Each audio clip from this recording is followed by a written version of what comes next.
नमस्कार, मैं डॉक्टर शैकत दत्ता। मैं हेमाटोलॉजिस्ट, हिमाटो ऑन्कोलॉजिस्ट और बोन मैरो ट्रांसप्लांट फिजिशियन हूँ बंसल हॉस्पिटल भोपाल में। आज हम बात करेंगे लिम्फोमा के बारे में। लिम्फोमा मतलब लिम्फ नोड का कैंसर।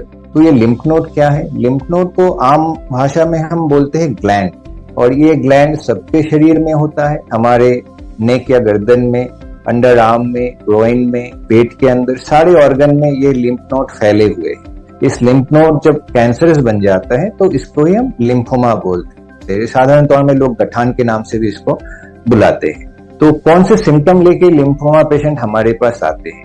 ज्यादातर पेशेंट जो सिम्टम लेके हमारे पास आते हैं वो है बहुत बड़ा लिम्फ नोड या बहुत बड़ा ग्लैंड। वो कहीं भी हो सकता है बॉडी के अंदर।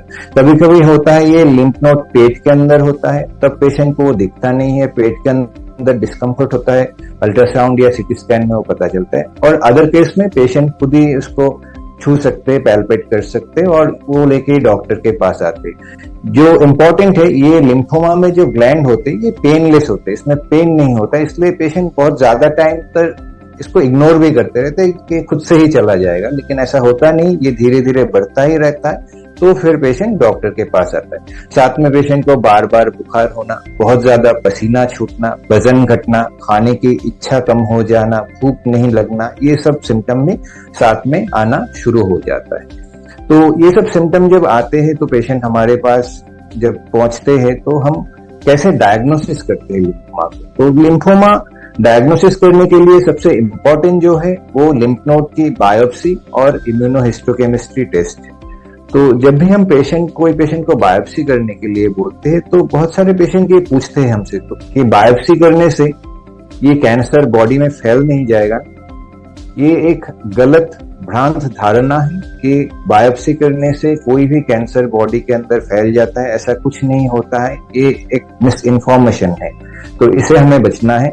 अगर आपके डॉक्टर समझते हैं कि आपके ग्लैंड बड़े हुए हैं और इसके कारण आपको ग्लैंड की बायोप्सी करना, लिम्फ नोड की बायोप्सी करना जरूरी है, तो आपको जरूर ये करा लेना चाहिए। बायोप्सी करके ये क्या पता चलता है?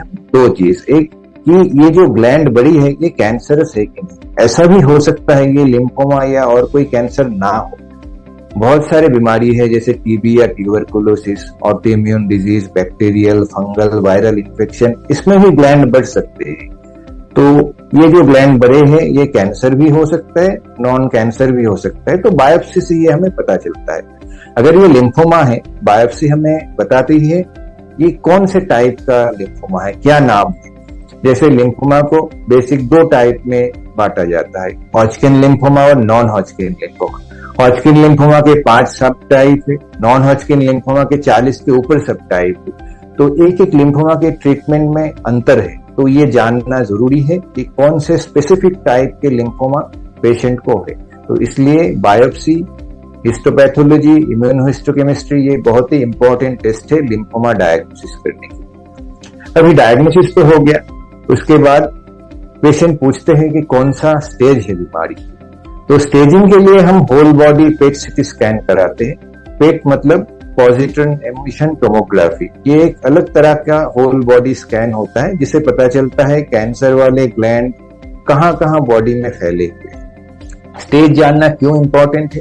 क्योंकि ट्रीटमेंट में डिफरेंस होता है। जैसे लो स्टेज हॉजकिन लिम्फोमा में 2 साइकिल केमो देके रेडिएशन देते हैं। हाई स्टेज हॉजकिन लिम्फोमा है तो सिर्फ 6 साइकिल केमो देने से ही काम चलता है। तो एक एक स्टेज में ट्रीटमेंट में थोड़ा थोड़ा अंतर रहता है, इसलिए करेक्ट स्टेज जानना बहुत जरूरी है। जब हम किसी पेशेंट को बोलते हैं आपको स्टेज 4 लिम्फोमा है, तो हम देखते हैं बहुत सारे केसेस में वो दुखी हो जाते हैं, परेशान हो जाते हैं, ये सोच के कि स्टेज 4 हाई स्टेज मतलब और कोई चांस नहीं है, कोई ट्रीटमेंट नहीं हो सकता है। लेकिन लिम्फोमा के लिए ऐसा एकदम ही नहीं है। किसी पेशेंट को अगर स्टेज 4 लिम्फोमा है तो भी ये 50% केस में पूरी तरह क्योर हो सकता है। तो बहुत हाई स्टेज होने से बीमारी क्यूरेबल नहीं है, ऐसा नहीं होता लिम्फोमा। क्या ट्रीटमेंट करते हैं लिम्फोमा? लिम्फोमा के टाइप के ऊपर डिपेंड करता है ट्रीटमेंट। बहुत सारे पेशेंट हमें पूछते हैं कि बिना कीमोथेरेपी के लिम्फोमा का ट्रीटमेंट क्या पॉसिबल है? अभी के लिए हमारे पास जो ट्रीटमेंट अवेलेबल है उसमें ज्यादातर केसेस में लिम्फोमा में कीमोथेरेपी जरूरत है। कीमोथेरेपी के साथ नॉन हॉजकिन लिम्फोमा में हम इम्यूनोथेरेपी देते हैं। कभी कभी केस में जैसे बी सेल जो नॉन हॉजकिन लिम्फोमा है उसमें रितुक्सीमैब का यूज होता है, या बहुत सारे टारगेटेड थेरेपी भी अभी यूज में आ रहा है। तो केमोथेरेपी के साथ इम्यूनोथेरेपी या टारगेटेड थेरेपी देके हम ट्रीटमेंट करते हैं, लेकिन ज्यादातर केसेस में केमोथेरेपी की जरूरत पड़ती है आज लिम्फोमा में। ये ट्रीटमेंट यूजुअली 4 से 6 साइकिल हम देते हैं, और ये ट्रीटमेंट कंप्लीट होने के बाद भी रेगुलर फॉलोअप में एवरी 3 मंथली हम पेशेंट को बुलाते हैं, ये देखने के लिए कि उनके बीमारी वापस तो नहीं आ रही। तो अगर बीमारी वापस आ जाती है तब क्या कर सकते हैं? तब भी परेशान होने की जरूरत नहीं है, उसके भी ट्रीटमेंट है। अगर लिम्फोमा वापस आ जाती है तो हम उसको high dose chemotherapy, salvage chemotherapy देके ऑटोलोगस स्टेम सेल ट्रांसप्लांट या बोन मैरो ट्रांसप्लांट कर सकते हैं। इसमें भी 50% से ऊपर सक्सेस रेट होता है।